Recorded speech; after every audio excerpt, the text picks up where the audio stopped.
Allô Internet, aujourd'hui je vais vous parler d'une histoire assez dérangeante qu'on a beaucoup vu passer sur les médias sociaux. Mais ça, j'ai tellement vu ça passer sur Facebook avec des sous-titres et tout. Mais c'était vraiment juste une vidéo, il n'y avait pas vraiment de background à cette histoire-là. Et c'est aujourd'hui que je vais tout vous raconter ça.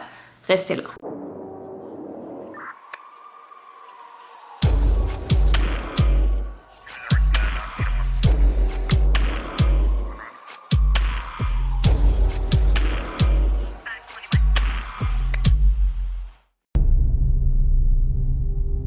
Aujourd'hui, je vais vous parler de la jeune Beth Thomas qui est née à la fin des années 70.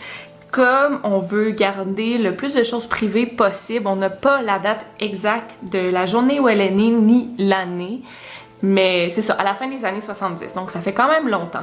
Quand Beth avait 1 an, sa mère est décédée, donc elle a été sous la garde de son père les premières années de sa vie avec son petit frère. Mais jusqu'à l'âge de 19 mois, Beth s'est faite abuser sexuellement par son père. Et c'était pas seulement des abus sexuels, c'était des abus physiques, de la violence et de la négligence. Les premières années de sa vie, Beth était mal nourrie et son frère était laissé des fois des heures et des heures dans son urine. C'était vraiment des petits enfants négligés malheureusement. From several sources, we discovered that they didn't have enough food to eat. That perhaps even Beth went all day, maybe with just a box of Kick cereal. John himself was found in a bassinet with little patches of urine all over it, and a dirty diaper, and a couple of bottles at his feet that had curdled milk, and the back of his head was completely flat.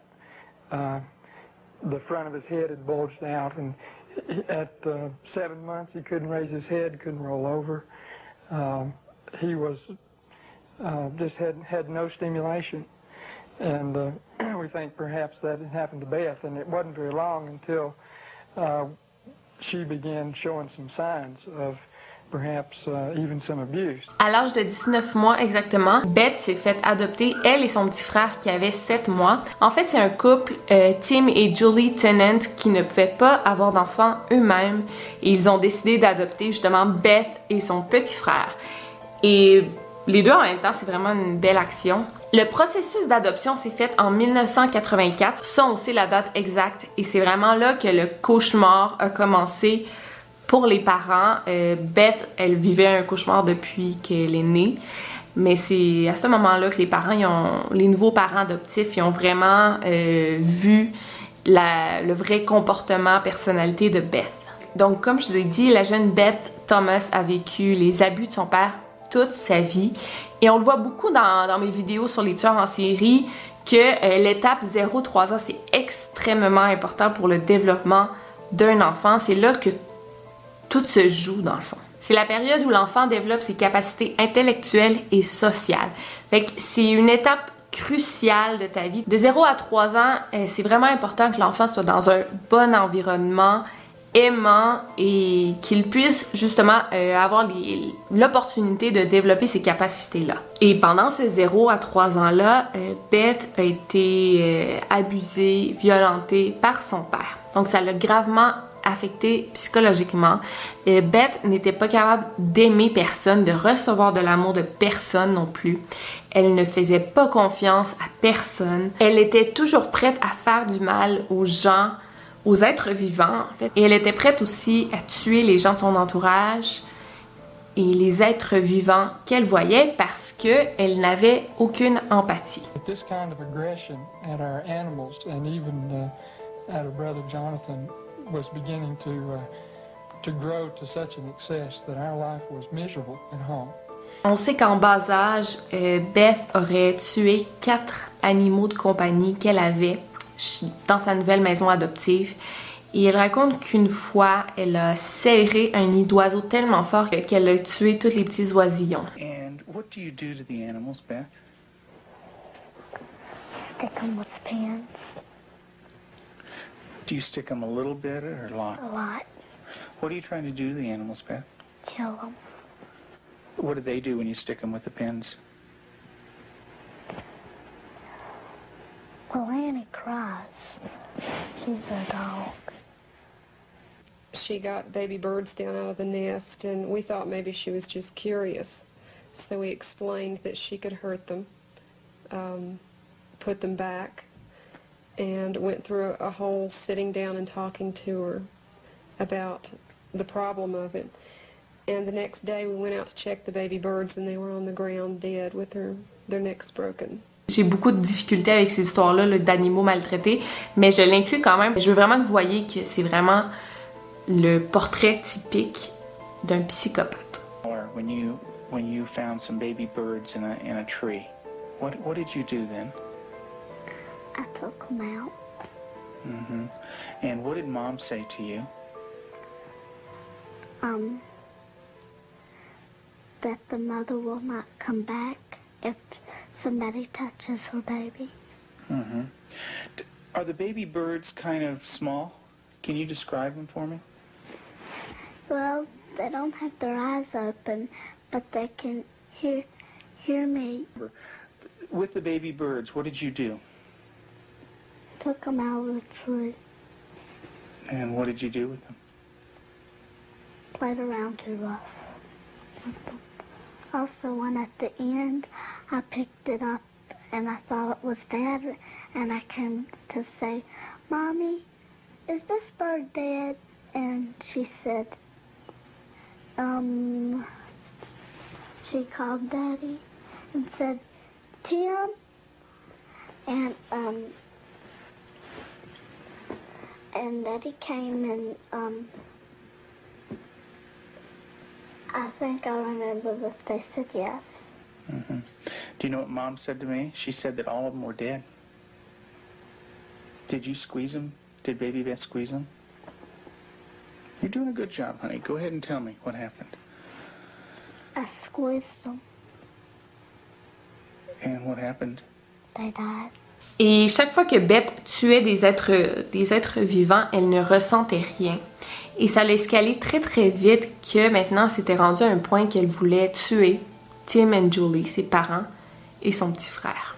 Quand Jonathan, son petit frère, avait 2-3 ans, elle l'a poussé en bas des escaliers. À 2-3 ans, un enfant, quand ça tombe en bas des escaliers, ça peut être très dangereux s'il se cogne la tête. Et le petit garçon est tombé et ensuite elle a pris sa tête puis elle l'a frappé contre le ciment. La mère des enfants, Julie, a commencé à entendre des cris. Donc elle a couru puis elle voyait justement sa fille en train d'essayer de tuer son petit frère. Heureusement, le petit garçon s'en est sorti avec quelques bleus, pas de séquelles ni rien. Mais là, il commençait à vouloir faire du mal à ses parents également.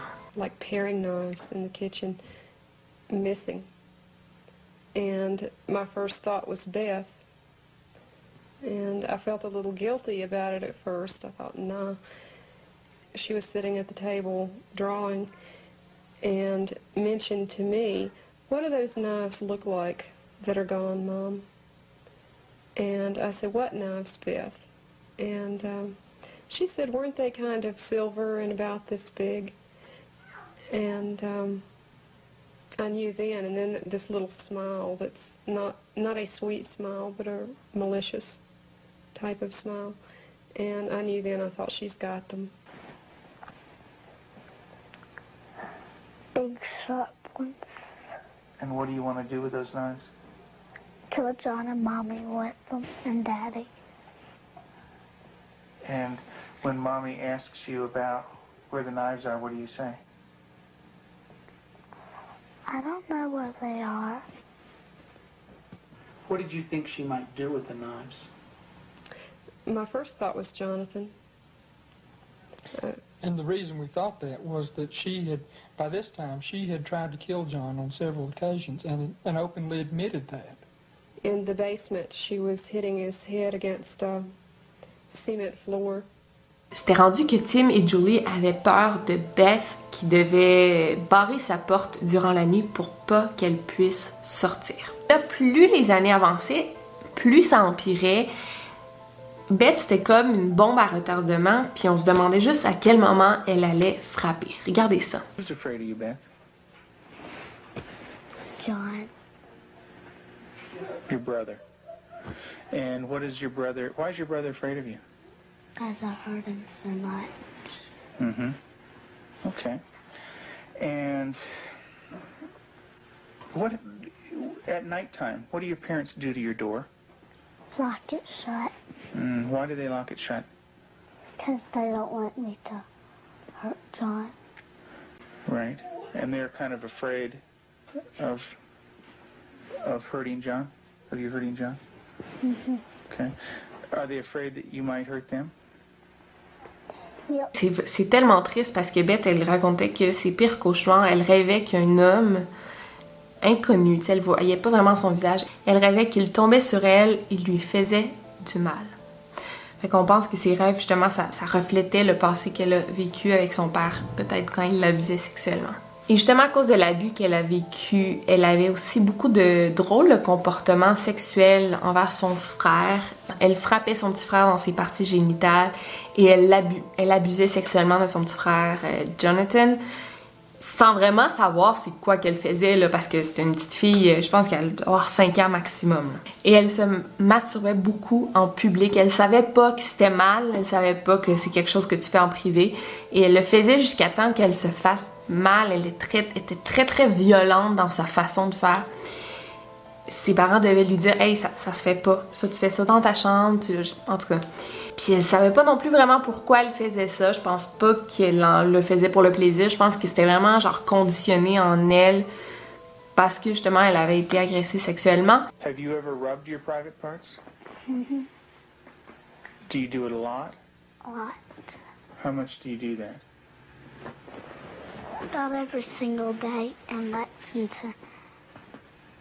I did it every single day until it got real bad and messed up, and I had to go to the doctor, and I did not like it. What do you mean by real bad? Well, it looked real raw, got all kinds of boo-boos on it, germs, a lot of stuff on my hand. And it bled? Mm-hmm. She started to masturbate at inappropriate times.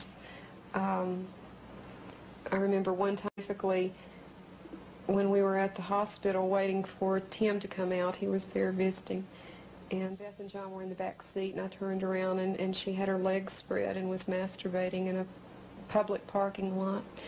And I had tried to explain to her numerous times before that that's private area. You don't do it in public places. And gone over that with her, and it never seemed to faze her. And Julie, how often would your daughter masturbate? daily, constant. C'était vraiment l'image parfaite d'une petite fille psychopathe ou en fait sociopathe qui a grandi dans un environnement qui l'a comme modelé à avoir ce comportement-là. C'est le classique exemple de comme nature versus nurture. Donc, est-ce qu'elle est née comme ça ou elle l'est devenue?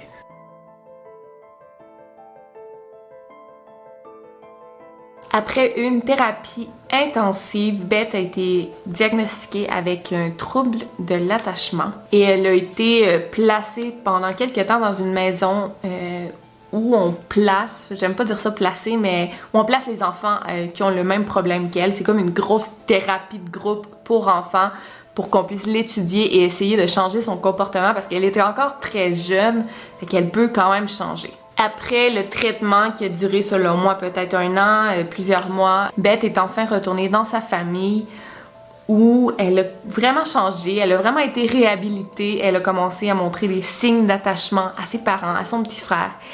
Et tu sais comment à quel point, il y en a qui croient pas à la psychologie, psychiatrie, ben on voit vraiment que ça peut fonctionner parce qu'elle est passée d'un enfant psychopathe à une petite fille normale si on veut. Aujourd'hui, Beth Thomas, c'est une femme épanouie qui a vécu sa vie normalement. C'est une infirmière qui travaille avec d'autres enfants qui ont des troubles de l'attachement. C'est l'histoire, écoutez, c'est une histoire courte. Ces temps-ci, j'ai beaucoup de vidéos courtes, mais c'est vraiment un hasard. Moi, j'ai ma liste de sujets. Je dis, bon, aujourd'hui, je vais faire ça, ça m'intéresse. Puis je regarde pas vraiment avant si ma vidéo va durer 10 minutes, 20 minutes, 40 minutes, 5 minutes. Donc, on go with the flow. De toute façon, il y a une longue semaine qui s'en vient. Si vous avez aimé cette histoire ou si ça vous intéresse d'autres histoires comme ça qui finissent quand même bien, que ça fait plaisir à voir, laissez-moi un thumbs up. Dites-moi ce que vous en pensez dans les commentaires. Et sinon, on se revoit très bientôt pour une nouvelle vidéo. D'ici là, n'oubliez pas de barrer vos portes. Over and out.